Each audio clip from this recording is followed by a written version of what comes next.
the impact of tariffs on American business. President Trump is expected to lay out his plan to levy new tariffs on steel and aluminum, possibly today. More than 100 Republican members in the House sent a letter to the president urging him to reconsider this move. They are worried of unintended consequences on the U.S. economy and its workers. Yesterday, Treasury Secretary Steven Mnuchin told me that won't happen. Watch. I can assure you the president is very focused on jobs. As you know, it's his #1 priority. The president is not going to do anything that creates job loss in these other areas. Again, we have a thought-out process. This is something we've been talking about for a long period of time. And again, it's just part of the overall economic plan. Joining me right now on the telephone to talk about how these tariffs could hit U.S. business is the CEO of Ball Corporation, John Hayes. Good to talk with you, John. Thank you very much for joining us. Your company produces 2 out of every 5 aluminum cans in the United States. You produce for names like Coca-Cola, Coors, Perrier. You and the CEO of Molson Coors both wrote an op-ed yesterday voicing opposition to the tariffs. Explain your position. Yeah, I think this is, Maria, this is more than just about beer. I think this is about the overall economy and the health and creating headwinds relative to that. You know, back in late January, we had a plant managers meeting with all of our folks in the United States, and the plant managers were quite excited because for the first time in many years, our hourly workers, their take-home pay has been going up because of the tax reform. Their taxes have gone down. Healthcare has started to moderate. You know, there's been great reductions in the regulatory issues around us. And what our concern is that people are going to start having less money in their pocket because the cost of everything that has metal in it is going to go up. It's not just about beer or soft drink.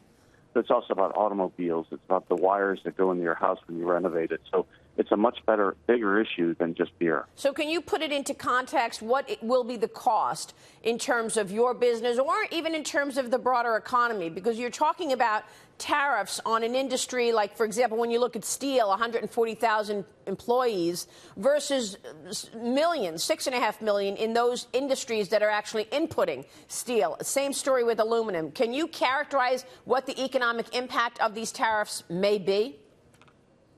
Well, I think it's premature, but let me tell you a quick story. Over the last several months, we've been working with one of our customers that is not U.S.-based, working with them about actually building capacity in the United States to make their product in the U.S. for the U.S.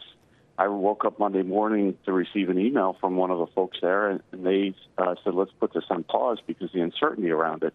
This would have been $150 million plus or minus investment, would have created a couple hundred jobs. So that's just one small proof point that the uncertainty around this is creating a pause in the economy, and that's what I worry about over the next 12, 24 to 36 months. Would you be poised to raise prices on your products? Well, our business is a pass-through model, and so the metal gets passed through. As you know, metal goes up and down anyway, right. So this gets passed through, but ultimately will hit the consumer. And by how much? I'm trying to just put it in context here. I mean, what kind of an impact are we going to see on the consumer? What would you expect in terms of price increases?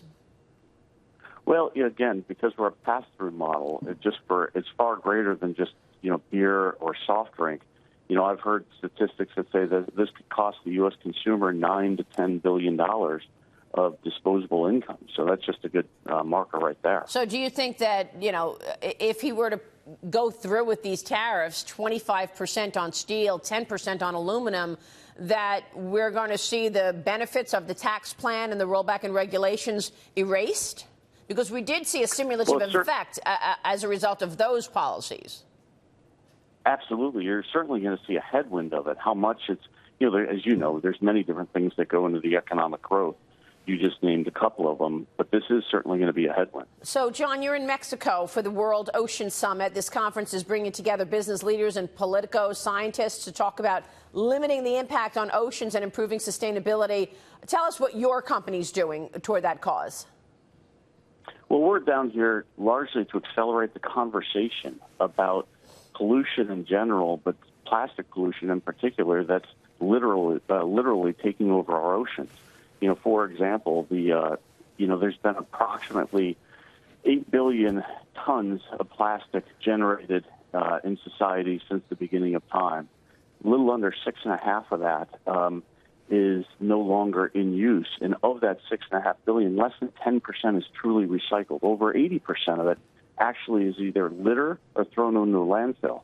You know, we, as you know, make aluminum beverage cans and steel cans, and the economic benefits of doing that, cans are infinitely recyclable. You can be holding a can and drinking a beverage today. In 60 days, you could be holding a different beverage can with the same aluminum in that. Plastic does not do that, and plastic is indeed polluting our oceans. Yeah, you know, there's a debate going on all over the country right now about this. Even in New York, they're considering doing away with plastic bags. Is that the right move? I mean, they now charge you for a plastic bag when you go to the supermarket, but the mayor here saying we're going to ban them altogether, possibly. Well, all I'd ask you to do is go to a beach and look where the water comes up to the sand and look down and see all the microfibers of plastic there. That's, as I said, it's polluting our ocean. It's polluting our the aquatic life in our oceans. And so, you know, we need to figure out a way to have a much greater recycling system. But at the end of the day, economics drive recycling. And just give you an example of that. You can take recycled aluminum, and at today's prices, it's the value of that's about $1,400 a metric ton. You compare that to plastic that's less than $200 a metric ton, and glass is even less. And so there's no economic incentive to recycle plastic, while there is very much so for aluminum. Very interesting. John, before I go, let me end where I began, and that is on trade. What is the solution, in your view, to the fact that the U.S. is on the losing end of so many trade deals? We're talking about this, having this debate this morning, and basically looking at it as saying, is it even important? You know, does it matter? Mary Kissel just made the point, a trade deficit is not a budget deficit. Do you have a solution in terms of pushing back other than these tariffs for the president, or does it not matter? Well, there's several things. Number one, I think the president raises a fair point in terms of the unlevel playing field around trade, but it needs to be targeted and it needs to be surgical. You know, we all know that 2/3 of our deficit does come from China. We do know that China has been dumping in certain sectors.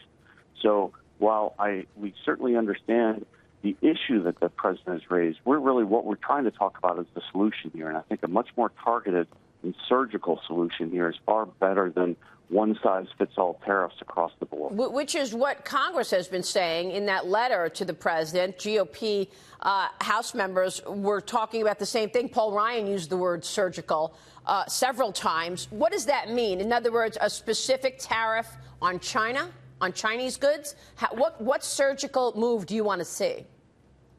Yeah, you know, address with the issue by looking at what the problem is. And the problem is not broad-based. The problem is very focused on a couple of countries. So I think we ought to be spending our time focusing on those countries that are the bad actors. Like China and South Korea. Correct. All right, we'll leave it there. John, thanks very much for your insights this morning. Okay, thank you. Good to talk with you. John Hayes is the CEO at Ball Corporation.